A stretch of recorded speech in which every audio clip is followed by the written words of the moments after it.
अस्सलामु अलैकुम dear viewers, आपके favourite informative channel marital life से मैं हूं प्रोफेसर शब्बीर अहमद। हमारा आज का टॉपिक है, अगर औरत खुला ले ले तो क्या ये दोबारा उसी खामन से निकाह कर सकती है या इसको हलाला की ज़रूरत पेश आएगी। ये एक सवाल है जो कि हमसे पूछा गया है। वो कहते हैं कि उन्होंने पहले नंबर पर तो ये कहा कि मैंने पहले एक वीडियो बनाई है जिसमें तलाक और खुला में फ़र्क बयान करते हुए ये कहा है कि खुला कबूल करने पर महर साकत हो जाता है और तलाक में नहीं। खुला कबूल करना औरत की मर्जी पर है।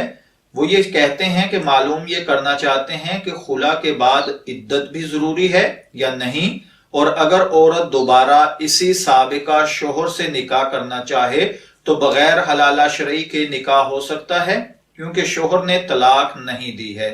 देखिए, हलाला शरई क्या चीज है, इस पर मेरी एक अलग वीडियो मौजूद है। तलाक और खुला में क्या फर्क है, इस पर भी मेरी एक अलग वीडियो मौजूद है। इसमें जो सवालात हैं उनको मैं अर्ज किए देता हूं। पहले नंबर पर तो आप अपने जहन में ये याद रखिए कि खुला का हुक्म एक बाइन तलाक होता है।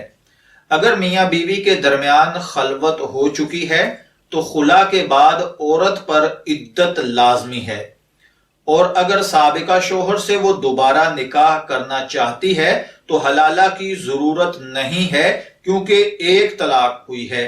अलबत्ता अगर औरत ने खुला का मुतालबा किया था और मर्द ने इसको 3 तलाक गुस्से में दे दी हैं तो अब हलाला शरई के बगैर दोबारा निकाह नहीं हो सकता।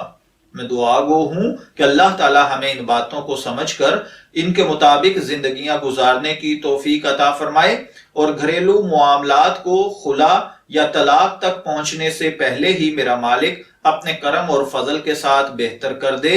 इजाजत चाहेंगे, फिर मिलेंगे किसी नए टॉपिक के साथ। तब तक के लिए अल्लाह हाफिज।